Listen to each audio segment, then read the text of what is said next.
In November of 2013, India sent a spacecraft by the name of Mangalyaan towards Mars. The spacecraft traveled for something like 10 months, covered a distance of 600 million kilometers, and finally reached Mars. The Indians, of course, were very happy. And now Pakistanis want to know whether they can go to Mars and what it might take. But first, was it really a great scientific achievement of India's? Let's remember that in 1998, India had tested 5 nuclear bombs, and there was a outburst of celebrations across India. But it was not a great scientific achievement because basically this was 1945 science and 1945 technology. Today, the making of atom bombs has become so easy that if you gave a PhD student a thesis problem to design a simple nuclear weapon, he would very well be able to accomplish that. But with Mangalyaan, it's different. There are many stages of this very complex space operation. First, putting the spacecraft into orbit around Earth, then using a technique called slingshotting, where you use a part of the energy of the Earth to propel the spacecraft forward. And this uses then less fuel. Then there's a matter of communicating with the spacecraft, because when it goes very, very far away, then it takes many, many minutes for light or even radio waves to travel that distance. And so a spacecraft traveling at that terrific speed can make a huge mistake, even if there's a difference of a few seconds. So yes, the sending of Mangalyaan to Mars was a great scientific achievement, and India needs to be congratulated on that, especially because this scientific mission, this is going to look at the presence of methane on Mars, which is necessary for us to know whether there could be life over there or not. This took only something like $70 or $75 million. And that's the price of an F-16 or another fighter jet of the modern kind. Then, the fact is that the Chinese failed in their first attempt to go to Mars. And so, yes, it is a genuine accomplishment.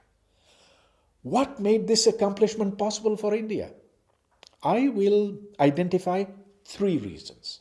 First, Indian people, and young Indians in particular, are very enthused about the idea of science. A survey was done in India a few years ago, and it was found that most Indian students want to become scientists. They want to become people like Stephen Hawking. They want to understand black holes, superstrings, quantum mechanics, and so forth.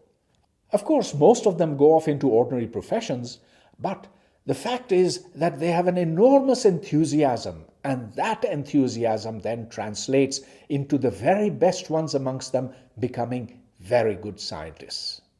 There are science museums, at least one in every city, but sometimes 2, sometimes 3. You see that there are many scientific societies, very active ones, which have lectures, demonstrations. In fact, when I went to India something like 10 years ago and gave lectures on science, I had halls in which hundreds of people turned out. There was pin drop silence, and they would ask very good questions as well. So something of Jawaharlal Nehru's enthusiasm for science has rubbed off on the young people over there.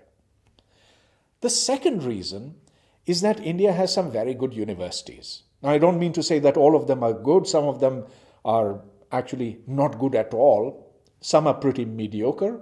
Some are good and some are excellent.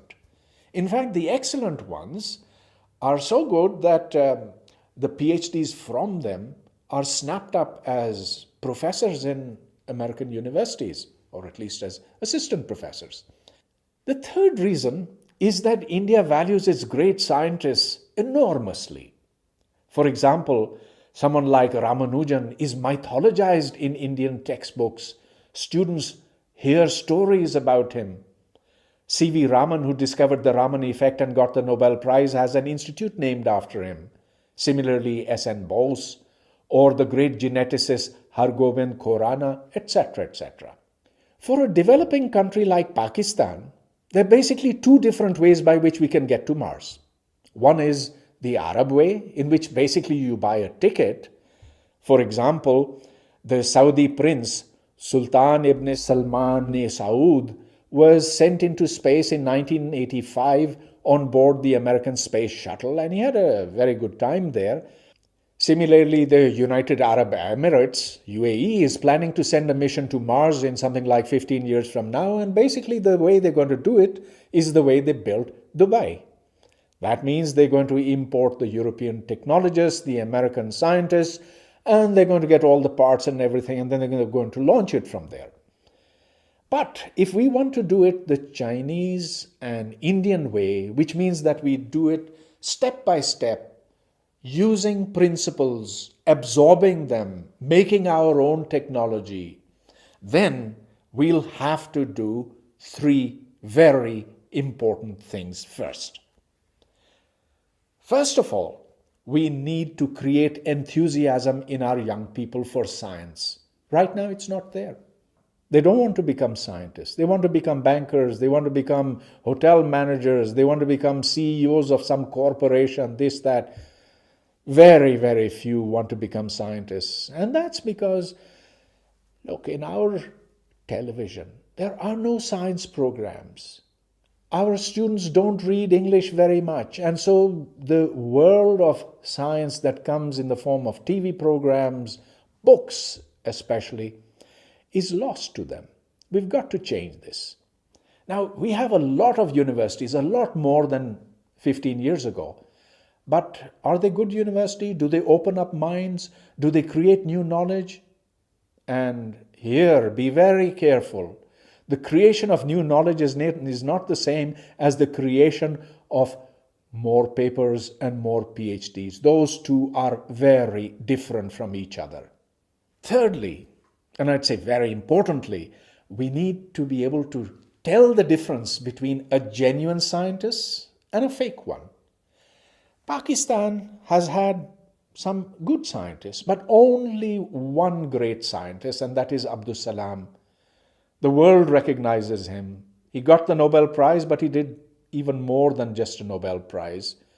And yet, no street in Pakistan is named after him. No institute is named after him. He is a persona non grata. That is so very sad. And what this means is that basically we have fakes, people who support the water car, or people who promote the water car, etc., who are then looked upon as great scientists in Pakistan by our children. That's not right.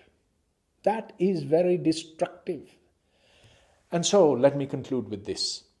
If Pakistan wants to move forward, it's got to become a more open-minded society. It's got to be much more tolerant of the various peoples that live within it.